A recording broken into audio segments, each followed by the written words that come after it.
좋아요, 댓글, 구독, 알람은 영상 제작에 큰 힘이 됩니다.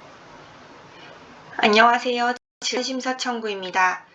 오늘은 처치 및 수술료에서 피부 및 연부 조직에 대한 내용 가지고 갈 거고요. 처치 및 수술료 같은 경우는 아직도 찍을 내용이 굉장히 많이 남았어요. 우리가 알고 있는 과들이 굉장히 다양하잖아요.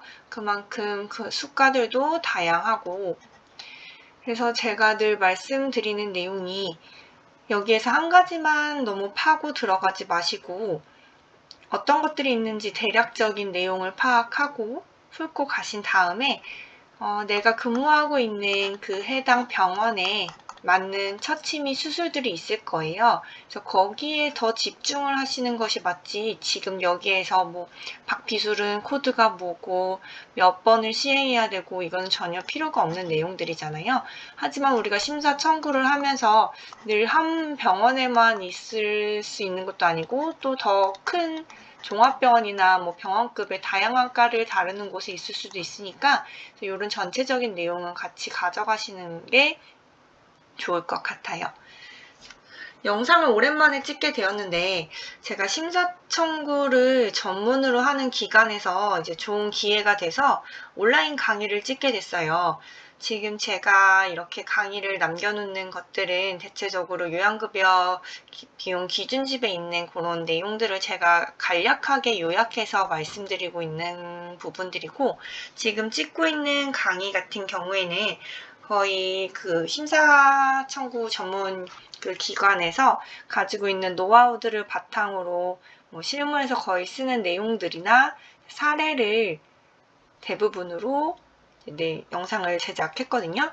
그래서 이거 조금만 더 기다려 주시면 실무에서 쓸 수 있는 내용들 조금 더 많이 가지고 올 수 있을 것 같아요.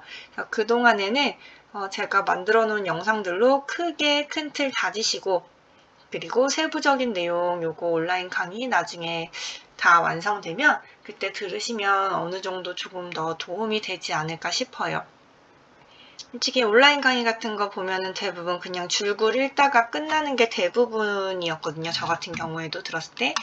그래서 조금이라도 실무랑 비슷한 내용을 어떻게 하면 담을까 하고 많이 고민했었어요.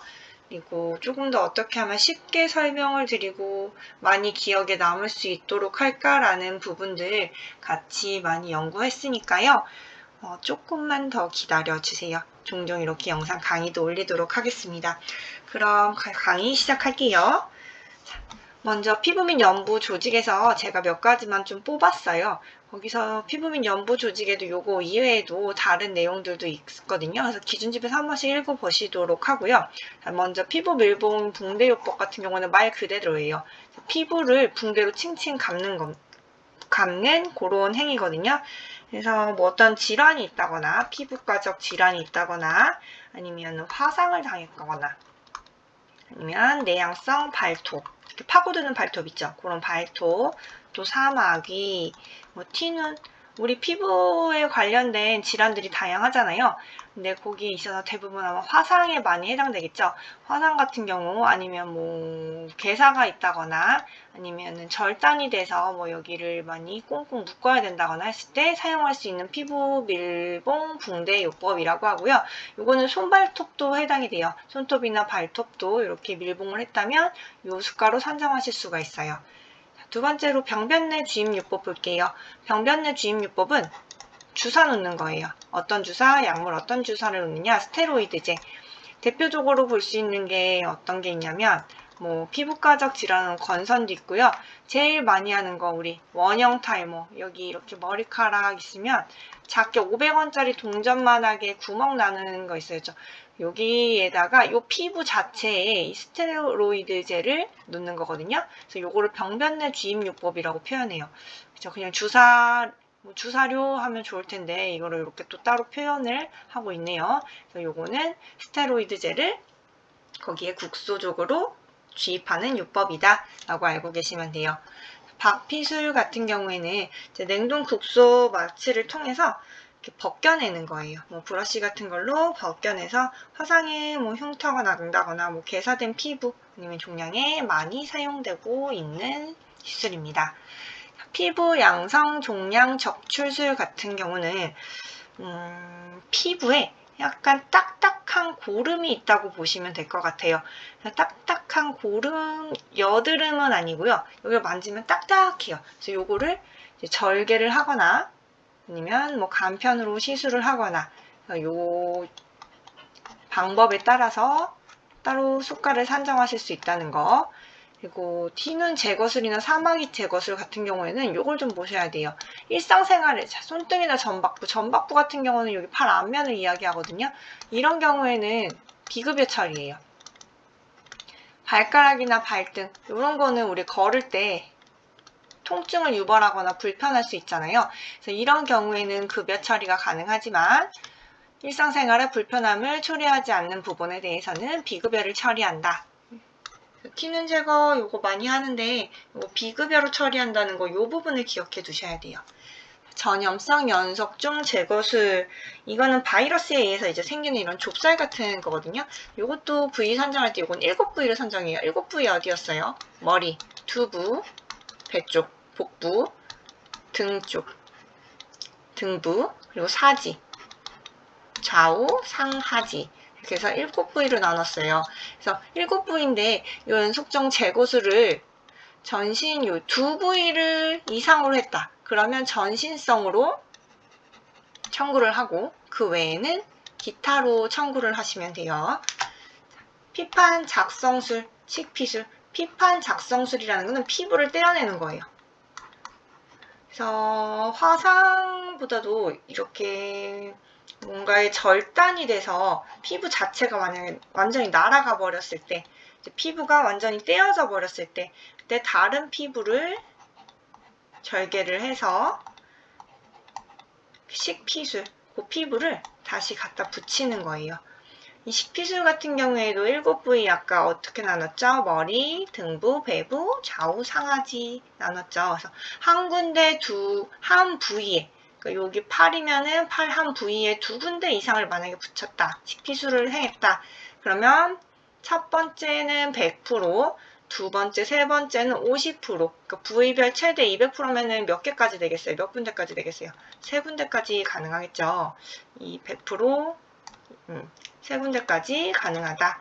그 피부과 처치는 1일 당으로 수가를 청구를 하셔야 돼요. 이 피부과 처치는 약간 단순 처치라 헷갈릴 수도 있는데 이거는 피부과적인 상병을 가지고 계셔야 돼요. 예를 들면 뭐가 있어요? 뭐 대상포진이라던가 이런 피부과적 상병이 따로 있어야 돼요. 뭐 건선을 가지고 있다거나.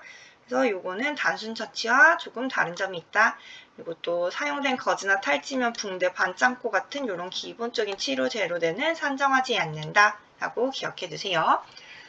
화상 처치와 화상 가피 절제술 볼게요. 화상 처치에서는 이제 화상에서는 1도, 2도, 3도 요거를 기억해 두셔야 돼요. 1도는 한 48시간 이내에 가라앉는다고 보시면 돼요. 그래서 여기 진피층, 표피층에 약하게 그냥 빨갛게 부어오를 수 있는 정도, 그게 1도 화상이라고 보시면 되고요. 2도 화상의 경우는 표피보다 더 아래로 진피까지 내려온 거예요. 그래서 2도 화상의 경우는 표피와 함께 진피까지 손상을 입고 흉터가 남을 수도 있어요. 요거는 한 보름 정도 지나야지 나올 수 있는 그 정도의 화상을 우리는 2도 화상이라고 보고 있어요. 3도 화상은 표피, 진피, 그리고 지방층까지 깊숙이 화상을 입은 거예요. 그래서 이 경우엔 3도 화상 같은 경우에는 피부가 막 이식을 하지 않으면 괴사가 될 수도 있고, 그래서 그 후에는 뭐 두꺼운 조직층이 형성이 될 수도 있고, 막 구축이 생길 수도 있어요. 3도 화상 같은 경우에는 화상 가피 절제술을 시행할 수가 있다. 그래서 여기까지 이어서 알고 계시면 좋을 것 같아요. 화상 가피 절제술은 그럼 몇 도 이상을 해야 될까요? 3도 이상에게 시행이 될 거예요. 액취수술 볼게요. 액취수술은 우리 겨드랑이에서 나는 냄새고요. 문항에 뭔가 문제가 생겨서 이제 이런 질병이 발생하는데, 액취수술 같은 경우엔 겨드랑이 만약에 양쪽에서 발생했다. 겨드랑이 양쪽에서 발생하면 한 부위씩 각각 산정이 가능합니다. 발조술, 내향성, 모조근치술, 조각겉터술, 요거 다 손톱, 발톱에 해당되는 거예요. 발조술은 손톱, 발톱 아예 다 빼버리는 거. 내향성 모조근치술은 왜 우리 손톱 파고들고 이제 발톱 파고들고 하는 거 있죠?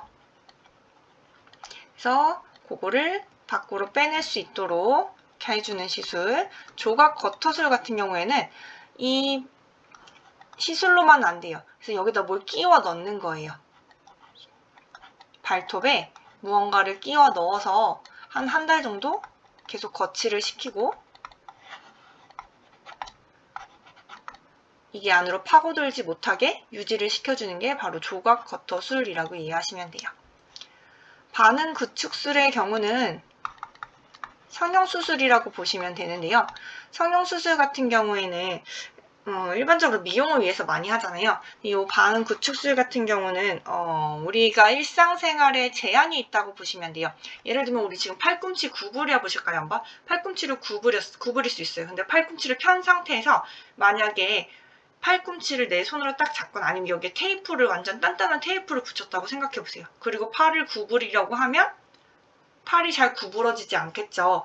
그래서 이런 거는 예를 들면 화상을 입었어요. 계속 구축이 일어나는 거예요. 그래서 내 관절 부위에 뭔가 움직임에 제한이 생겼을 때 그럴 때 원활하게 해줄 수 있는 그 수술이 반응 구축술이다. 이거는 미용을 위한 것이 아니라 운동에 제한이 있을 때 시행할 수 있는 것이 바로 반응 구축술이다 라고 이해하시면 될 것 같아요. 이번 시간에는 피부 밀봉 붕대 요법, 병변내 주입 요법, 박피술, 피부 양성 종양 적출술, 티눈 제거술, 이렇게 피부와 연부 조직에 관련된 그런 내용들 간단하게 이야기해 보았어요. 자, 앞서서 말씀드렸듯이 지금 이렇게 간단한 내용 말고 조금 더 깊이 있게 실무 그리고 사례를 바탕으로 지금 온라인 강의를 제작 중이에요. 저 혼자 아니고요. 심사청구 전문 기관에서 노하우를 전수받고 그 다음에 많은 데이터와 사례들을 함께 접하면서 강의를 제작 중이니까요. 요거 가볍게 한 번씩 보시고 기회가 되신다면 온라인 강의도 한번 같이 들어보시면 좋을 것 같아요. 오늘도 소중한 시간 함께 해주셔서 감사합니다. 이번 강의 마치도록 할게요.